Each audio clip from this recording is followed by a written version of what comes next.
Are you worried about Trump's high tariffs on India? Remember, the 50% tariffs kicked in. Yes, say 63%. 63% or over 6 in 10 voters are worried. No, say 27%. 10% say can't say or don't know. So the first emphatic number, Siddharth Zarabi, that we are getting is very clearly that there is concern over Trump's high tariffs. And remember, this poll is not just about exporters or those directly affected, but those who are suggesting a general sentiment of concern. Very clearly, Rajdeep, this is a mass number, and I would say that if this were to be conducted as a live survey or over the past week or so, this number of yes would have swung even further. You perhaps might have had 9 out of 10 respondents. Look at that number of respondents that you spoke about, and I imagine there is a mass representation in that. And Trump's tariffs will hit mass employment generating sectors, textiles, gems and jewelry. Corporate India, organized India, those with, let's say, 10,000 crore of profitability and above, for example, there are well over 4 dozen companies in that range. They might be able to withstand this far more better than middle and small companies and entrepreneurs alongside. And that is why I believe that this is a very important data. The time frame clearly tells us those worries were building up, especially on account of the first 25% being imposed, but with 25%, and more importantly, Rajdeep, the rhetoric is very clearly worrying people. And just one more quick point, Rajdeep, this comes at a time when 2025 is very clearly a historic year as far as our taxation reforms are concerned. We have not had a year for several years now, except the corporate tax rate cut in 2019 in September, where you have started the financial year with an income tax big bang cut, and you will come to Diwali with a massive GST cut. So direct taxes, indirect taxes being cut, and in between 100 basis points reduction in the cost of money, the interest rate by the Reserve Bank of India. And if you were to take that together in normal times, I would imagine there would have been a complete different response. 9 out of 10 should have said everything is changa. But clearly the tariffs are dampening the mood. And let me clarify. Remember, this poll was done between July 1 to August 15, even before the tariffs kicked in. Now that the tariffs are a reality, it wasn't just pure arm twisting. The real concerns will only probably grow. So that's the first big number that should concern us at the moment. Shankar Iyer, your first reaction as someone who's tracked the economy for years. Is this something that should worry the Modi government? A clear negative sentiment when it comes to Trump's tariffs there. Well, of course, they're worried, and there is only so much you can do. I mean, Trump loves optics. I mean, his economics borders on, as I said earlier also, his economics borders on Hafta economics. I mean, he's collecting tariff from his own companies who are selling chips to China, investing in Intel. Yesterday, there was a news that he is going to invest in defense company. All kinds of conflicts of interest are at play there.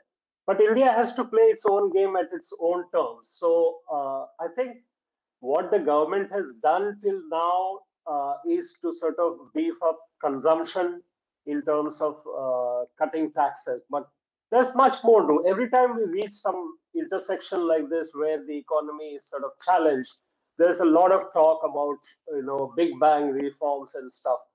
The issue is that much of this requires to be done in the states.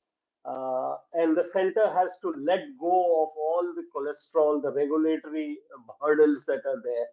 I don't think that that happens once the crisis sort of abates. Everybody presses the snooze button. There is a very strong consensus for weak reforms in India's political class. So this is hurting India, and this is why our manufacturing is at 12%, which is why agriculture is still a license Raj. I think these are issues that India needs to wake up to. This whole result that you showed, that 63% are concerned, will rise as soon as the impact kicks in on the employment. Already we have a problem with IT sector. We also have a problem with the gem and jewelry sector coming up. What is tariff doing to us, Rajdeep? It makes our products more expensive in the markets that we sell. It makes investment less attractive in India because the competing countries like Vietnam, Indonesia, Sri Lanka, Bangladesh, all of them have lower tariffs. Okay, so in a sense, we are at a tipping point, some would say. We'll have to see how this plays out over the next couple of months. You never know what Donald Trump does next. But Professor Arun Kumar, I read a piece that you've already put out saying that this is very, very worrying, that you've got an economy that at some level was also showing signs of slowing down, not just because of regulatory cholesterol, and then comes this tariff hit that we will take, and it could hit labor-intensive industries. Are you surprised by these first numbers that 63% are worried? Is there a T factor fear being put in people's minds? Because the US is not India's only export market, surely. So, Rajdeep, you are right. This poll was in July, August, early before the tariffs kicked in. And most people thought that actually tariffs may not be very high because of India's strategic relationship. The Indian government itself was putting out most of the time that India would get a special treatment because of the relationship between Modi and Trump, and also because of the strategic partnership that USA needs vis-a-vis China. All that has been belied because, as Vice President Vance has said it, Treasury Secretary has said it, Mr. Levaru has said it, that India expects a strategic partnership, but it doesn't behave like a strategic partner. And they are referring to India's relationship within BRICS with Russia and China. So they want India to follow the USA much more closely.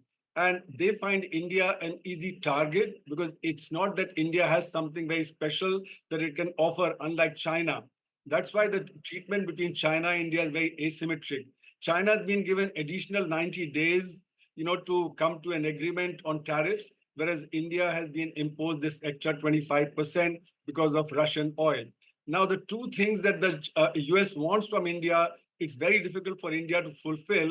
One is reducing the relationship with the Russians, because India gets a lot of supplies, defense supplies still from the Russians, whether it be BrahMos missiles, whether it be S-400, whether it be Sukhoi, and opening up of agriculture and dairy products.